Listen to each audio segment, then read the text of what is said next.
Now, John Schindler is an international man of mystery, a vicious spy and a cat lover, and he writes articles for The Observer.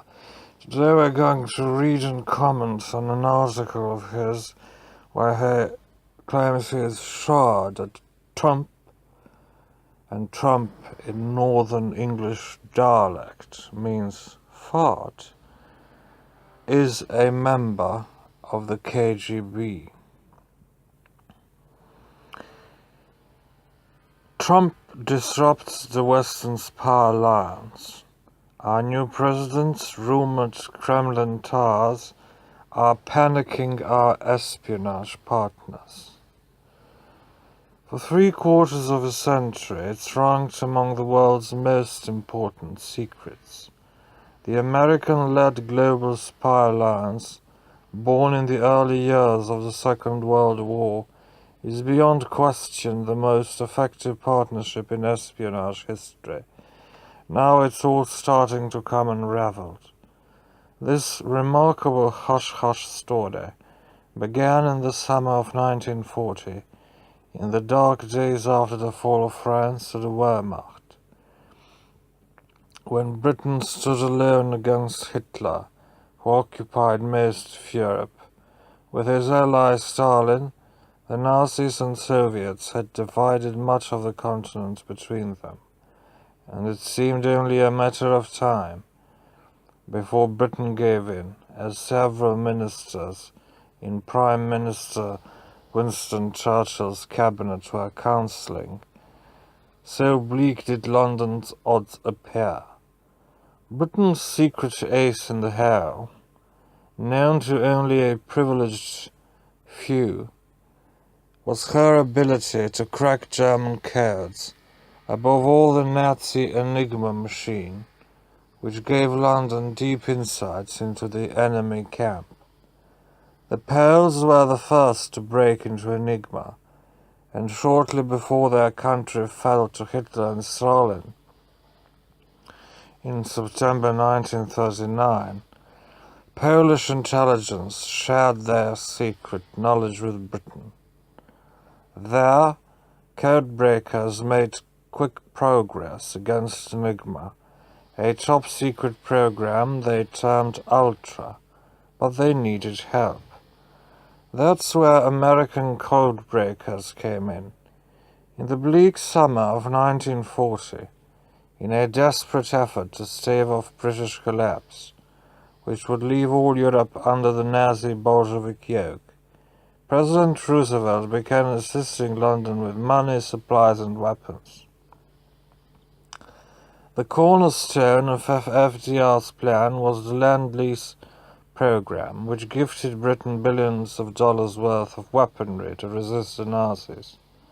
The US Navy even began escorting convoys of freighters bound for Britain to protect them from German U-boats.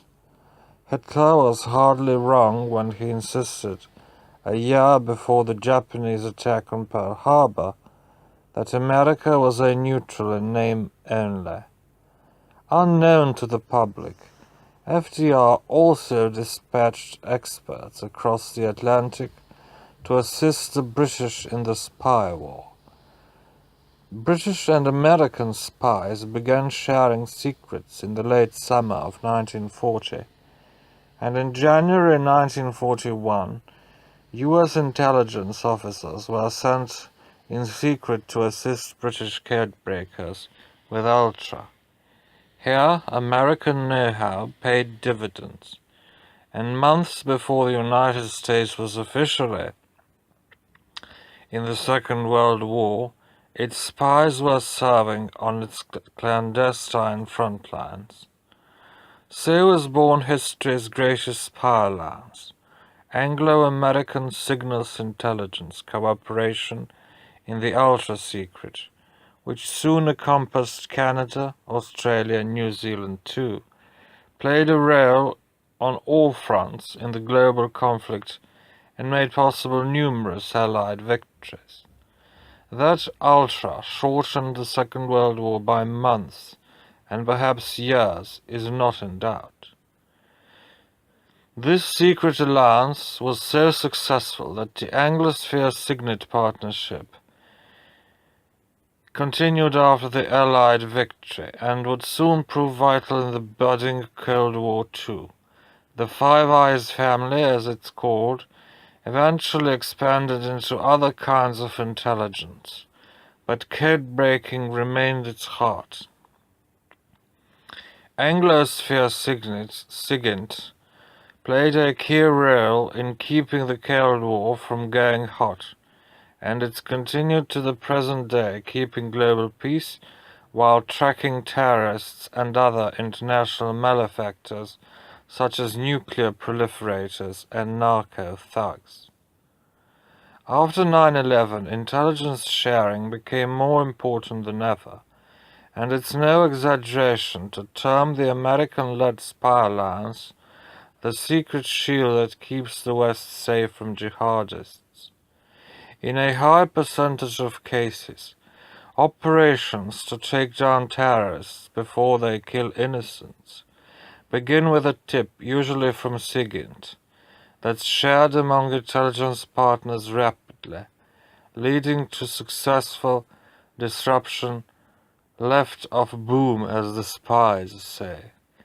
Unfortunately, newly inaugurated President Trump is threatening the whole Western intelligence system with his brusque comments about our spies and worrisome ties to Moscow. For the first time, an American president is causing our allies and partners to wonder if Washington can still be trusted. As I've explained, Trump's aggressive comments about American spies, mocking them and comparing them to Nazis on Twitter, for example, have generated unprecedented enmity in our intelligence community. But he has sacked Brennan and said he is a bad character. He now has Pompeo. Going to war with the IC is a bad idea for any new administration, particularly given the new commander-in-chief's rumored links to Vladimir Putin, which are keeping American spies up at night. It's not just Washington that's worried. Throughout the Western spy alliance, but how will you continue the fight if the officer in charge of the CIA is the Clinton witch hunter from Benghazi, which was a KGB plot to disrupt Hillary? Throughout the Western spy alliance, intelligence agencies are pondering the previously unthinkable. Is the American president compromised? On several occasions over the decades, the IC had to reduce spy links, usually only temporarily, to various partners when a new government contained too many cabinet ministers with Moscow linkages. Now the shoe is on the other foot, and it's the American government that seems to have a Kremlin problem. Just how alarming things are was revealed by a recent report in the Times of London that British intelligence has asked the IC for reassurances that the new administration, which has several officials with Kremlin ties that aren't exactly hidden, won't compromise British spies operating clandestinely inside Russia. Oh no, it won't. Yesterday one was arrested by the KGB. When America's oldest and most intimate intelligence partner is worried that the White House can't be trusted with secrets, we're in uncharted and dangerous waters.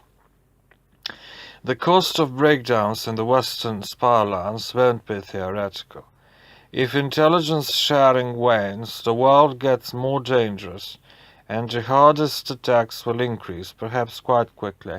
I will repeat here that there is no jihad.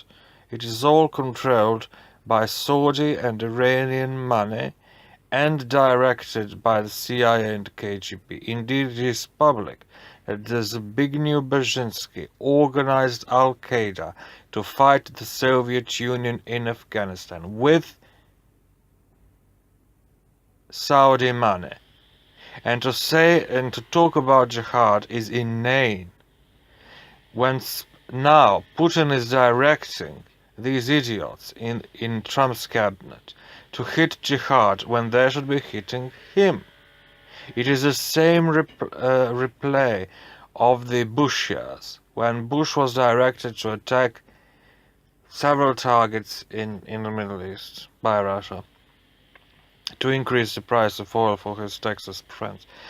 When spy partners aren't confident their shared secrets can be protected, they will become reticent to talk to us. As Mike Hayden, the former director of both NSA and CIA, explained, how many foreign intelligence agencies might say, "I'm not sure giving this information to the Americans will do any good anyway, so why should we share it in the first place?" If they come to the conclusion that the decision makers don't pay attention to the intelligence and the intelligence community is not respected, then why take the risk? If President Trump does not explain his shady Kremlin ties soon, the impending Senate Intelligence Committee investigation, which will have subpoena powers, will explain them to him. Our allies and spy partners are watching with bated breath. If they don't get answers soon, the 75-year-old American-led Western espionage alliance will start breaking down, with ominous real-world consequences. The public won't hear much about the collapse of the West Spy Alliance, which works hard to keep itself out of the newspapers. But if terrorist attacks are suddenly on the rise, with innocents dying in greater numbers, you will know what it's happened. John Schindler is a security expert and former national security analyst and counterintelligence officer, a specialist in espionage and terrorism. He's also been a Navy officer and a War College professor. He's published 4 books and is on Twitter at 20committee.